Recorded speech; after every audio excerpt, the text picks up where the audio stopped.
All right, I'm going to show you guys how to replace the hub assembly on a second gen Nissan Titan pickup. This is my truck. I have a 2017.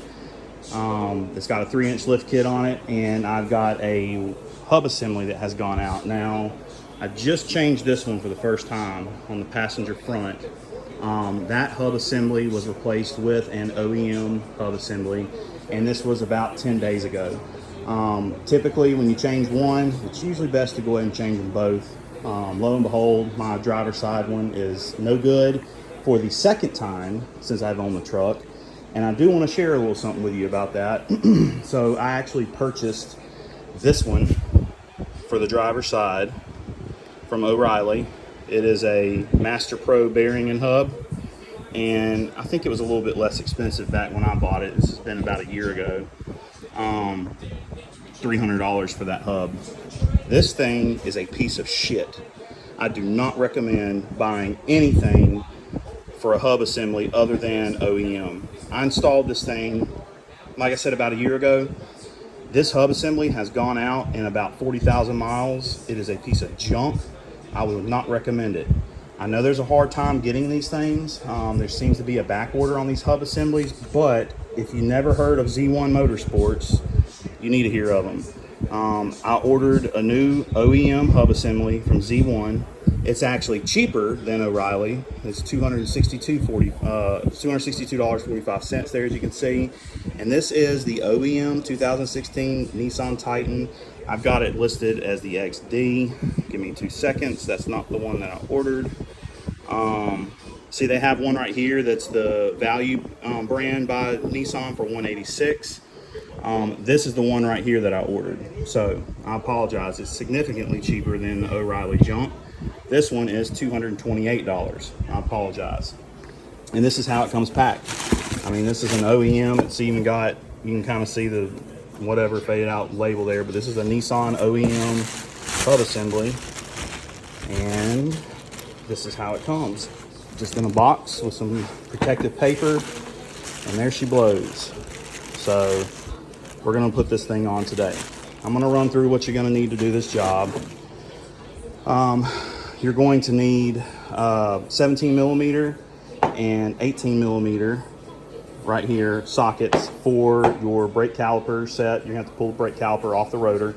I recommend having a hook or some sort of tie job or something to be able to hang that the brake system up away from the vehicle, from your work area. You're gonna have to compress those pistons back to put the caliper back on, so I'd have some sort of tool to do that. Some sort of wire scrubbing brush, because we're gonna clean the mating surface on the spindle of the truck before we put the new hub on there. I recommend a decent sized mallet, because you might need to hit the back side of that hub, and we'll do that on video if we need to be able to remove it. It might be stowed up. I would hope not with only 40,000 miles, but who knows, it might be, since it's obviously a big piece of shit. You need a new cotter pin for your axle if you got a 4-wheel drive. Now, if you don't have a 4-wheel drive, you got one less step, and I'll discuss that here in a minute, but it's a little bit easier for you. But I've got a Pro 4X, so I need a new cotter pin for my front axle. Pair of pliers to remove the old. I always have this little ratchet right here, just at my fingertip, just in case I need it. I would also recommend having, oh geez, where did I put it? It's a 10 millimeter, here we go, a 10 millimeter socket, because you want to be able to remove the little bracket that holds your brake lines off the back, just to get it out of your way. A torque wrench, because I'm going to give you torque specs on everything. I don't even know why this is sitting here, because I don't need it, and ignore that. And then I'm going to use this big boy. I just bought this thing today because my old Cobalt driver impact decides to quit. I mean, this thing doesn't, well, now it's going to act like it wants to work, but trust me, it's stripped out. It will not work. So see, I'm turning it and I shouldn't be. So it's done. A lot of use in it, but I got this new big bad boy, this Flex right here. I've got an old battery on it, but it came with a 5 amp 24 volt stacked battery. I can't wait to use that, but I've got that to use. So let's get over here. Oh, one more thing. You're going to want to have your proper socket, obviously, get your wheel off. So anyways, I think mine's 21 millimeter. I'm gonna get over here and go and get the wheel off, and we'll do this video kind of in increments. All right, first step we're gonna do here. Got my wheel off. Right back behind here is where this little nut that holds this bracket right here on. It's just a little 10 millimeter.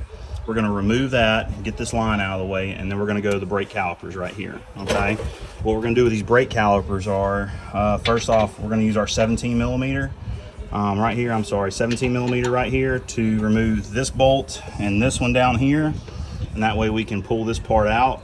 And then we're going to take our 18 millimeter right here, and as you can see, I can't really get to it too well, but we're going to take this bolt and then this one off down here, and that way we can get our shoe off. All right, we're going to hang the caliper up here, and we're going to take our brake shoe and just set it off to the side. So I'm going to get that knocked out real quick. Be right back. Okay, so went in and pulled the rotor off, got the brake shoe off, got my brake caliper hanging, got my bracket off right here. That's the bracket that was stuck here. Now you've got this your ABS line right here that hooks actually to the old hub. We're going to remove that. It's got a couple little clips that fit into these brackets. You want to go ahead and remove those. And then there's this little connector right here that's actually mounted to the vehicle by one of those little zip tie tabs there. So all you gotta do is just press this tab right here and then pull this out, and it will come right loose. I also forgot to add, I've got aftermarket tie rods on mine. These are Heim tie rods with a Heim joint. I'm going to take this loose right here because I want to give myself a little bit of freedom and motion so I can turn the spindle, so I can get back here behind where the CV joint is. You see there's a nut right here. There's one over here on this side, and then there's one right down here at the bottom right here. Those are the next steps we're going to be doing in just a second. But first, let me, I'm going to get this right here busted loose real fast and get this moved out of the way.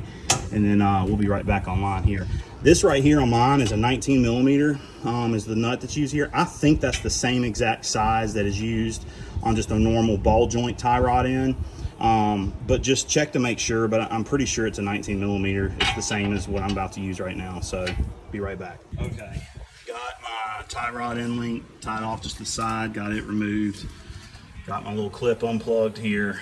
So now the next step, what we're going to do is we're going to remove this cotter pin right here, and then we're going to go ahead and loosen up the 32 millimeter bolt right here on the axle. Now remember, if you don't have a four-wheel drive, you're not going to have this right here. You're actually just going to have an open hole here for your hub assembly, all right? But since I've got a four-wheel drive, I've got an axle here, as you can see right here, that needs to be loosened up right here so we can actually pull this whole hub assembly right here off. You might be able to hear right now, I don't know, I've got the fan blowing, but if you listen, you hear some, just some grinding in there. This thing is, it's no good, so it's time to come off. So I'm going to remove the cotter pin, loosen up my bolt here, and then what I'm going to do is I'm going to take like a little punch and just put it right here on the edge and just kind of tap it with my hammer, just to kind of push this through. It'll be kind of like it'll kind of push in and out once it gets loose. That's how we want to be real careful though. You don't want to whack this thing really hard, especially right here on the end. You don't want to damage any threads or anything. So let's go ahead and get this loosened up, and I'll be back. All right, got my cotter pin out and got my 32 millimeter bolt loose, and then I punched this loose, and this is what I mean when you kind of push in on it. See, it's loose now, so we're good to go. So now what we're going to do, we're going to take these 18 millimeters right here. I'm sorry, I'm kind of out of the way, but we're going to take 18 millimeter bolt. It's going to be a little bit of working to do, but we're going to bust these bolts back here loose. Remember, there's actually 3 of these, and it's an 18 millimeter. I'm probably going to get a little bit of a shorter socket just to be able to get back in here and work a little bit better. I might have to get on my back up under here to get behind, get a good angle on it. You want to be real careful not to damage your CV boot, okay? You don't want to damage the boot. You don't want to damage anything with the banding that holds the boot on, and you also don't want to handle or damage the outer can here whatsoever. So just be real mindful of that. You might have to use hand tools, may not be able to use the power torque wrench. So I'm going to get those loosened up and get them removed, and then we will be right back to remove the hub off. Okay, we have our 3 bolts now removed. So I did have to use just my breaker bar to get the one facing the farthest front out right here. These two, like the one that's like right behind here. Sorry, my neighbor. Horrible exhaust. Anyhow, so this one right here, breaker bar. This one right here, I could get my socket in, and then the one adjacent to this one, I actually could get to with my power socket wrench. This is the only one I use a breaker bar on. But what we're ready to do is I'm gonna go ahead and just remove this all the way off, because it's gonna have to come off. 32mm bolt. Keep in mind, this is for the second generation Nissan Titan. I've got a Pro 4X, so this is for model years 2016 through 2024. I don't believe any of the millimeter bolt sizes have actually changed any. So just keep that in mind.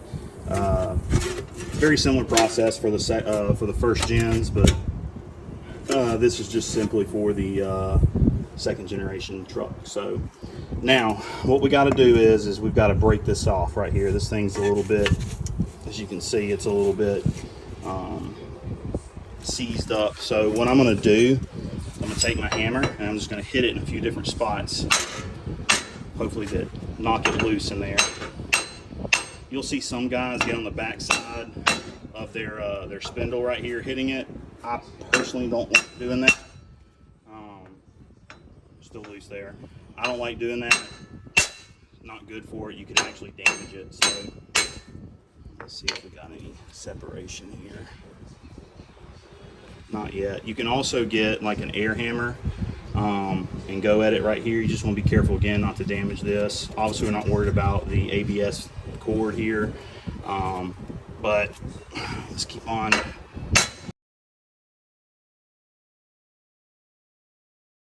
I'm gonna go get my pry bar. I think I might be able to just pry this thing off. If not, you can always take a chisel and stick it here and hit it in each corner and kind of wiggle it out that way. So let me get this removed. We'll be right back. All right, we got the old one off. So what I ended up doing to get it off, since it was on there a little bit, kind of stowed up, each one of these little points here where your screws that you just removed from the back side are, I would stick this just kind of in between. So like right here on here, kind of up under there, in between where it joins right there, and just give it a couple taps, and then come on this side, same thing, come on this side, same thing, and I just kind of went around like that until I could just grab it and it just slid right out. So so here's the old hub assembly. This is the piece of shit that I bought from O'Reilly. As you can see, it's almost identical. I mean, it technically kind of is identical. The best ones I'm going to tell you to use are OEM. I think that those are made by a company called Timken, T-I-M-K-E-N. You can try to find them online, but you know, I think it's kind of difficult to find the Timken actual brand because they're back ordered apparently. I don't really know why that is, but I guess a lot of people are having hub problems like me.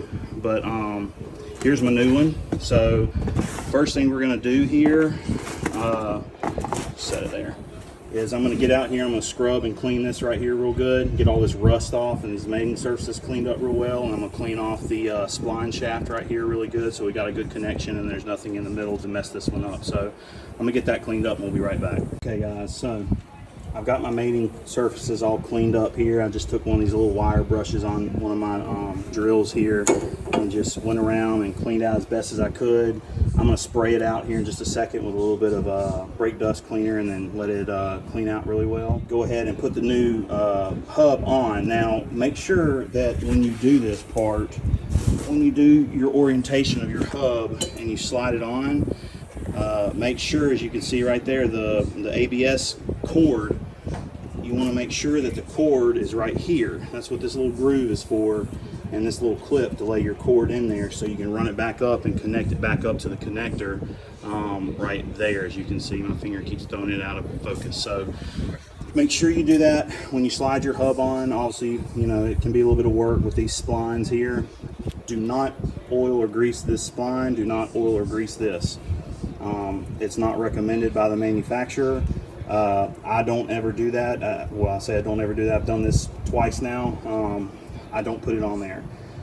So don't put any kind of oil or anything on anything right here. Just slide her in, and we're going to bolt her down with the bolts on the back side. Remember, that's the 18 millimeter. and I'm gonna go ahead and torque it down to be finished with that step. That is 107 foot-pounds of torque. All right, 107 foot-pounds of torque. That's what you want to do each one of these bolts. Now be, you know, compliant here and make sure you torque your bolts right, because this is your livelihood. If one of these things spin off and you have a failure, I mean, it could kill you and whoever's in the vehicle with you and people on the road. So make sure you torque everything properly. So 107 foot-pounds torque for each one of these bolts. Remember, we're going to come in from the back side with those bolts into our new hub assembly. I'm going to get that part done and then we'll move forward. All right, guys, got the hub hooked up. Rotor shield back on. Don't be a dumbass like me and get this sumbitch put on and forget to put your damn rotor shield on. I don't know what the hell I was thinking, but I was in the middle of tightening, torquing down my third and final bolt on the back side. 107 foot-pounds of torque, remember, and man, forgot to put this on. So I had to break everything loose and pull everything back apart and put this thing back on. So don't forget to put this shit back on. So all three bolts are put in, 107 foot-pounds on each of the backside bolts that are on the rotor hub assembly.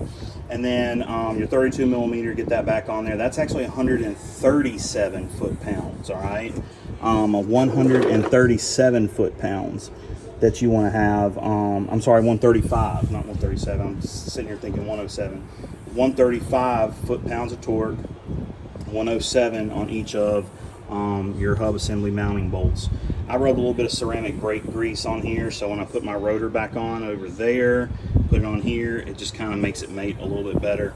Make sure not to get anything on your studs right here. I got a little bit on that back side, but it'll be all right. You don't want your lug nuts coming off. And then get your new cotter pin put back on too right here. So all right, so next thing, I'm gonna put my rotor on, get my brake shoe and my caliper put back on. Once I get finished with those, I'll tell you those torque specs on that. All right, guys, all wrapped up. So we got everything put back together. All I gotta do is just put the tire back on. Tie rod end link. When you put that back on, your torque spec is going to be 122 foot-pounds of torque. That's for this nut right here to make sure this baby stays on. Your brake caliper torque right here is going to be 53 foot-pounds, okay? This bolt right here is 53 foot-pounds, and there's two of them. One here, one on the bottom.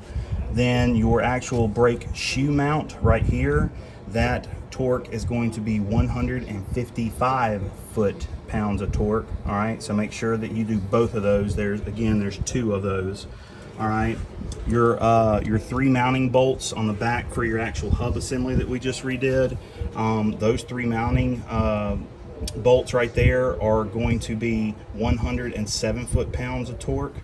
Okay, and then your front axle nut, if you have the four-wheel drive version of this truck, you are going to have a 135 foot-pounds of torque on that. All right, guys, let's make sure that you get all those done properly. It's very important because you obviously do not want a wheel flying off of your truck. So went great. Look, I'm not sponsored at all, but this dude right here, this new Flex half-inch impact driver, man, this thing is badass. They have a speed charger for these batteries. It's a 24 volt, 5 amp lithium battery. This thing charged from almost empty to full in literally 30 minutes. And it's got a heck of a charge on it, as you can see. I'm sorry, I'm gonna push the button there. See, there's all four lights. It's still fully charged up. So it's a heck of a tool right here. So I recommend these. I use these a lot. Again, I'm not sponsored. I just like those things. They're badass. You can buy them at Lowe's, and they're usually got pretty dang good deals on them. So, all right, guys, if you have any questions, hit me up in the comments below. I'll put as much info as I can in the comments, and if you need anything from further than that, just holler at me. Thanks a lot.